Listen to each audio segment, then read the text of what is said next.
आज की ये कहानी संपूर्ण वास्तव है, बस गोपनीयता के लिए चरित्रों को काल्पनिक रखा गया है। चलिए पीछे लौटते हैं साल 1990 में, उस थरथरा देने वाली ठंडी की रात की सत्य घटना में। साल था ठीक 1990।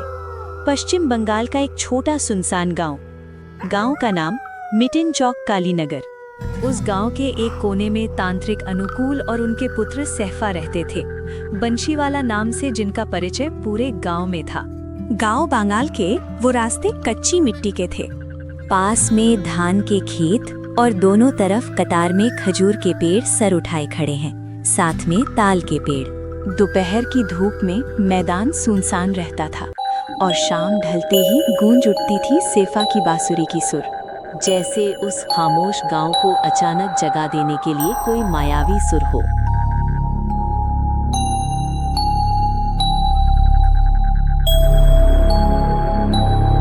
भोर की हल्की रोशनी, कोहरे से ढका हुआ बांस बगान, दूर कहीं एक कुत्ते के रोने जैसी आवाज सुनाई दे रही है।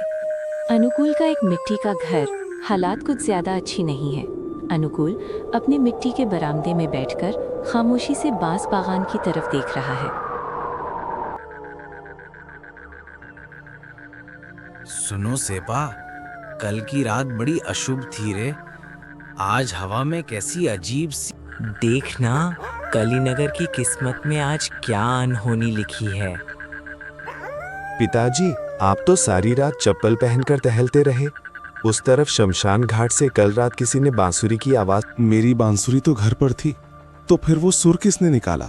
ठीक इसी समय दूर से रोने की आवाज और खोल करताल की ध्वनि गूंजने लगती है। गांव का एक आदमी घबराया हुआ आंगन में दाखिल होता है।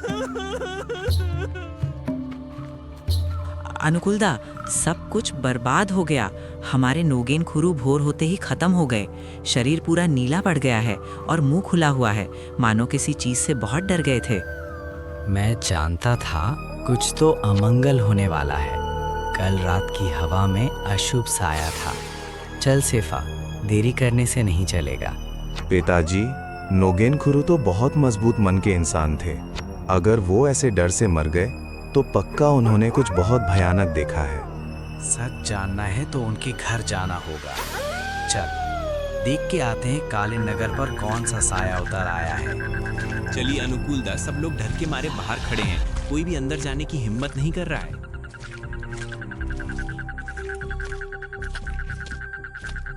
नगेन, खूरों के आंगन में भीड़ जमी है। बांस की चंचरी खांचा पर मुर्दे को बांधा जा रहा है। सैफा एक तरफ खड़ा होकर लालटेन और बांस को ठीक कर रहा है। दिन ढलते ढलते निकलना होगा। मिटिन चौक का वो रास्ता इतना खराब है कि शेर और गायें भी एक घाट पर पानी पीने से डरते हैं। क्यों रे सैफा, बांसुरी साथ ली है ना? तेरे उस तांत्रिक बाप का आशीर्वाद है तेरे ऊपर। शमशान के रास्ते में वही एक भरोसा है। नागिन खुरोम मरने से पहले बड़बड़ाते हुए बोल रहे थे, वो आ रहा है, वो आ रहा है। बांसुरी साथ है खुरो, लेकिन याद रखना, 1990 का ये कालीनगर का शमशान कोई साधारण शमशान नहीं है। नहर के किनारे वो ताल का पेड़ जब हवा में सर डुलाए, तब तो जीते जागते इंसान का कलेजा भी कांप उठता है। चलो, देरी करके कोई फायदा नहीं। बड़ी ठंड के कारण हवा मानो जम सी गई है और चारों तरफ के वो बांस बगान कोहरे की आड़ में किसी घाट लगाए शिकारी की तरह खड़े हैं। खटिया उठाने वालों के तेजी से कदम रखने की आवाज उस सन्नाटे को तोड़ रही है। 1990 साल की उस कोहरे से भरी दोपहर में मिटिन चौक के रास्ते से लोगों की एक टोली गौरे हॉट शमशान की तरफ बढ़ रही है।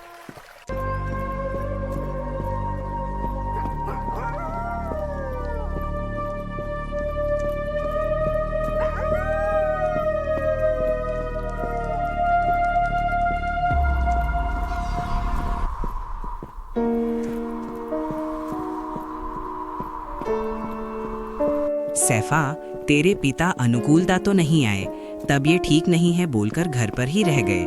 इस दोपहर में भी दिल धड़क रहा है। ना जाने क्यों इन ठंडी के दिनों में एक सड़ी हुई सड़गंध आ रही है। डरो मत खुरो, पापा नहीं है तो क्या हुआ, पापा का आशीर्वाद तो हमारे साथ ही है। तुम लोग बस बातें कम करो और तेज चलो। गौंडेहाट शमशान का रास्ता बड़ा अजीब है। यहाँ धुंध बढ़ने पर रास्ते का पता लगाना मुश्किल हो जाता है। खबरदार, कोई दाएं बाएं मत देखना। धुंध के उस पार से कोई तुम्हारा नाम लेकर पुकारे तब भी जवाब मत देना। नागिन आज अकेला नहीं मरा है, साथ में मिटिनचक को भी ले गया है, शांति को भी साथ ले गया है। गौंडेहाट शमशान आज बड़ा भूखा है। अचानक एक पास के सुनसान तालाब के पानी में जोर से कुछ गिरने की आवाज आती है। बांस के झुंड कांप उठते हैं और सब डर के मारे ठिठक कर खड़े हो जाते हैं। वो क्या था शेफा?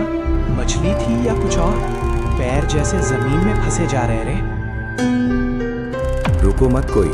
इस गौंडेहाट शमशान के रास्ते में अंधेरा जितना बढ़ेगा हमें उतनी ही सावधानी से चलना होगा।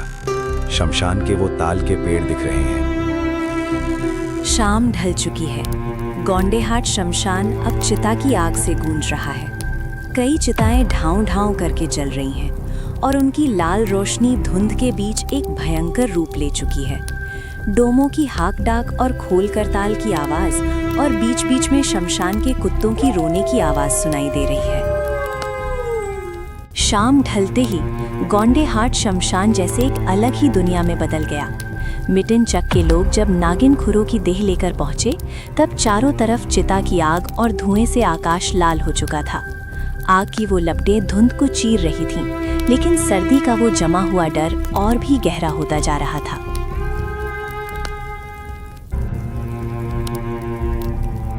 रात बढ़ने लगी।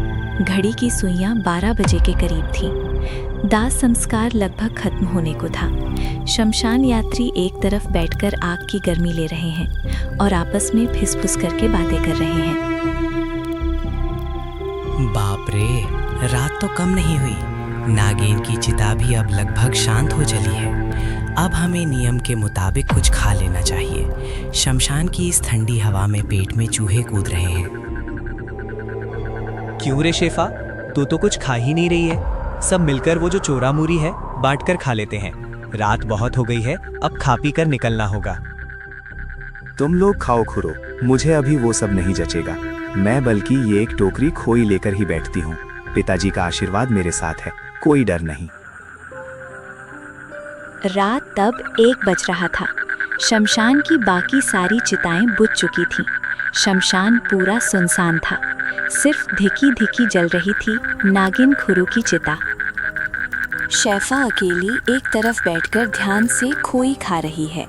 चारों तरफ इतनी खामोशी है कि सिर्फ उसके खोई चबाने की आवाज़ और दूर से झीन झीन कीड़े की आवाज़ सुनाई दे रही है। रात के 2 बजे हैं। गोराहट शमशान की वो रौनक अब मृतपुरी की खामोशी में ढकी है। कोहरा इतना घना है कि हाथ की हथेली भी दिखाई नहीं दे रही। शीफा अकेली बैठी है उस आग के बचे हुए हिस्से के सामने। एक टोकरी खोई उसके सामने रखी है और वो जैसे किसी अशारीरी। आग की आखिरी रोशनी उसके चेहरे पर पड़कर एक अजीब सा साया बना रही है। अरे सब लोग कहाँ गए? चिता तो बुझकर एकदम काठ कोयला हो गई है। शमशान में तो एक भी आदमी नहीं है, तो क्या बहुत देर हो गई? शेफा दूर होने की वजह से पूर्णिमा की उस तेज रोशनी में चारों तरफ ऐसा उजाला था कि उसे लगा भोर हो गई है। उसने अपने हाथ की घड़ी की तरफ एक बार भी नहीं देखा। दौर छाई, मैं तो खोई खाते खाते भूल ही गई थी। ये देखो पूरब का आसमान कैसा साफ दिख रहा है। लगता है भोर हो गई। चलती हूँ, अकेले ही घर का रास्ता पकड़ती हूँ। उजाला रहते रहते लौट गई तो फिर डर किस बात का। शेफा अपने कंधे पर झोला और हाथ में बांसुरी लेकर गोरट शमशान से निकलकर उस सुनसान रास्ते पर चलने लगी। चारों तरफ खामोशी है, सिर्फ उसके कदमों की आवाज आ रही है। लेकिन वो जितना आगे बढ़ रही है, ठंड की चुभन उतनी ही ज्यादा। सिर्फ उसके कदमों की आवाज आ रही है, लेकिन वो जितना आगे बढ़ रही है, ठंड की चुभन उतनी ही बढ़ती जा रही है। चांद की रोशनी में उन लंबे ताड़ के पेड़ों की परछाई जमीन पर लेटे हुए किसी दैत्य की तरह दिख रही है। शेफा ने सोचा भोर की रोशनी निकल आई है, लेकिन मिटिन चौक की वो कोहरे से भरी राह असल में रात के 2 बजे के सन्नाटे में डूबी थी। पूर्णिमा की चांद की रोशनी ने उसे एक भ्रम में डाल दिया था। पॉकेट घड़ी होने के बावजूद वक्त देखे बिना ही उसने अकेले चलना शुरू कर दिया। उस बांस के बगान और डरावने तालाब के बीच से शेफा मिटिन चौक के उस घने बांस के बगान से गुजर रही है। चांद की रोशनी बांस के पत्तों के बीच से निकलकर जमीन पर एक अजीब जाल जैसी परछाई बना रही है। अचानक एक बड़ा सा बांस का पेड़ मर मर की आवाज के साथ शेफा के सामने झुक गया, जैसे उसका रास्ता रोकना चाहता हो। इस ठंड और कोहरे में बांस के पेड़ कैसे झुक गए हैं? खैर, भोर तो हो ही गई, थोड़ा सर झुकाकर निकलने से ही हो जाएगा। शेफा थोड़ा और आगे बढ़ी तो देखा शमशान के रास्ते के पास कुछ सियार मिलकर एक मुर्दा शरीर को घसीटते हुए बांस के बगान के अंदर ले जा रहे हैं। सियारों की आंखें आग के गोले की तरह जल रही हैं और हड्डी चबाने की डरावनी आवाज आ रही है।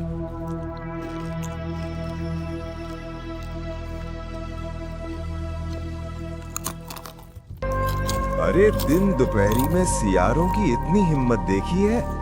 मुर्दे को चीर कर खा रहे हैं। सूरज तो बस थोड़ी देर में सर के ऊपर चढ़ेगा। अब भला डर किस बात का है?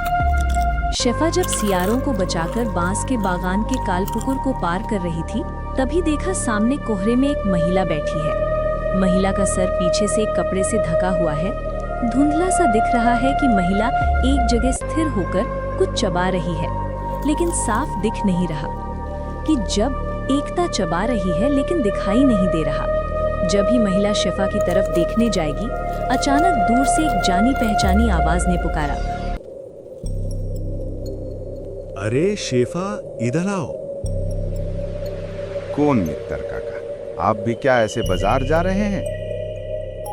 बाजार नहीं बेटा, मैं तो तुम्हारा इंतजार कर रहा था। अकेले इस शमशान के रास्ते से जा रहे हो। आसपास आज बहुत सन्नाटा है। चलो, मैं तुम्हें तुम्हारे घर छोड़ आता हूँ। अच्छा ही हुआ, कोई साथ हो तो रास्ता जल्दी खत्म हो जाता है। मैंने तो सोचा था अकेले ही लौटना पड़ेगा। वो बैठी हुई महिला अब एक भयानक साए का रूप ले चुकी है। उसके भीगे चेहरे से टप टप खून की बूंदें गिर रही हैं, लेकिन शेफा पास होकर भी कुछ देख नहीं पाई।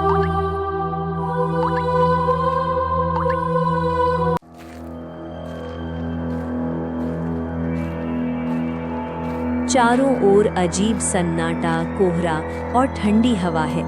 अचानक शेफा को लगा जैसे उनके पीछे कोई चल रहा है। धीरे धीरे कदमों की आवाज सुनाई दे रही है। मित्र काकू, क्या आपको नहीं लग रहा कि हमारे पीछे कोई चल रहा है? नहीं अरे शेफा, यहाँ तो कोई नहीं है। तू गलत सोच रही है। लेकिन ठीक तभी उनके पीछे के अंधेरे से अशरीरी बोल उठती है, मैं तुझे नहीं छोड़ूंगी, तू भाग कर नहीं बच सकती।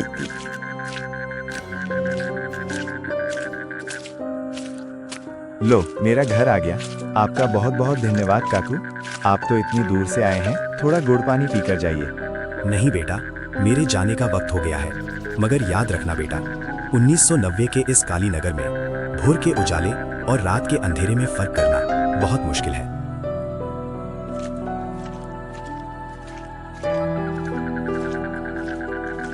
हेलो दोस्तों, आप सब कैसे हैं? कहानी कैसी लगी?